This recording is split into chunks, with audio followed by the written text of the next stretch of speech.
Assalamualaikum warahmatullahi wabarakatuh. Perkenalkan, nama saya Winnie Arfiani Arifin.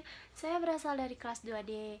Di sini, saya akan mempresentasikan sebuah materi yang bertema fungsi perencanaan dengan mata kuliah pengantar manajemen yang diampu oleh Pak Suca Rusdian.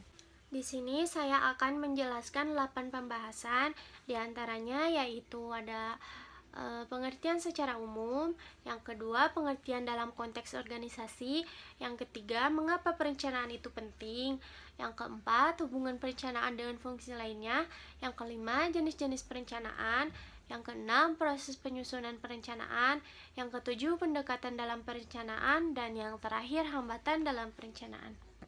Oke, yang pertama saya akan menjelaskan tentang pengertian secara umum terlebih dahulu. Perencanaan merupakan sesuatu proses untuk menetapkan di awal berbagai hasil akhir yang ingin dicapai perusahaan di masa yang akan datang, menurut Solihin. Yang kedua, perencanaan adalah pemilihan saat ini terhadap kondisi masa depan yang kita kendali, beserta langkah-langkah yang kita perlukan untuk mewujudkan kondisi tersebut, menurut Drucker. Yang ketiga, perencanaan merupakan wujud tanggung jawab kita untuk melakukan pemilihan, karena setiap pemilihan yang kita lakukan mengandung konsekuensi sebagai akibat dari pemilihan tersebut, menurut Covey. Dan yang terakhir, perencanaan juga berarti proses pembuatan peta perjalanan menuju ke masa depan, menurut Amirullah. Pembahasan yang kedua yaitu pengertian dalam konteks organisasi. Ada 5 tahapan. Yang pertama proses, yang kedua penetapan tujuan, yang ketiga pemilihan tindakan, yang keempat mengkaji cara terbaik, dan yang terakhir adalah tujuan.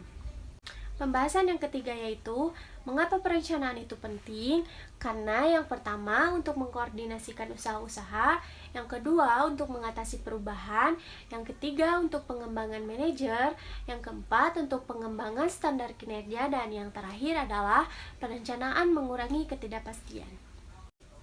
Pembahasan yang keempat yaitu hubungan perencanaan dengan fungsi lainnya, yaitu ada planning, organizing, controlling, dan leading. Dari keempat tersebut bisa juga menunjukkan keterkaitan timbal balik antar fungsi manajemen satu sama lainnya. Pembahasan yang kelima yaitu jenis-jenis perencanaan. Di sini ada 6 jenis-jenis perencanaan, diantaranya ada perencanaan jangka panjang yaitu 5 tahun. Yang kedua perencanaan jangka pendek yaitu 1 tahun kurang. Yang ketiga perencanaan strategi yaitu perencanaan jangka panjang.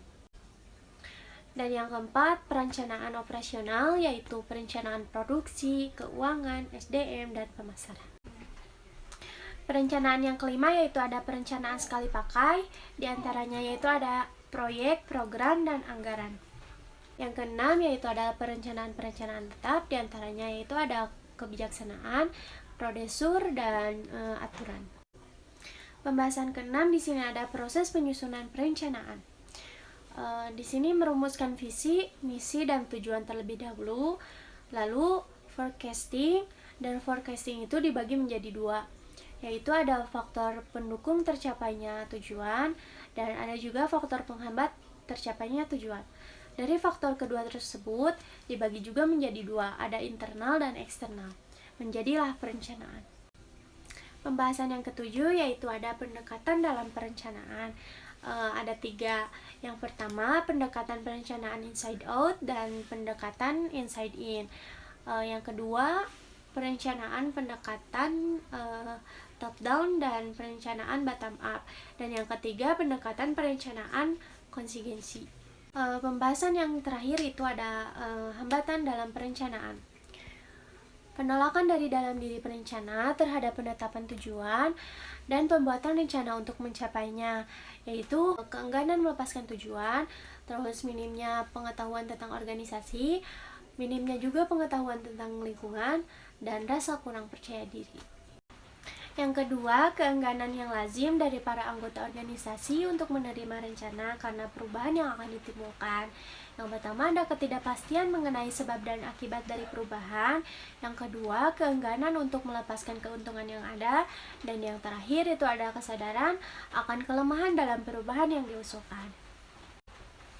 Sekian dari saya, mohon maaf apabila banyak kekurangan karena saya masih dalam tahap belajar. Wabillahi taufiq wal hidayah. Wassalamualaikum warahmatullahi wabarakatuh.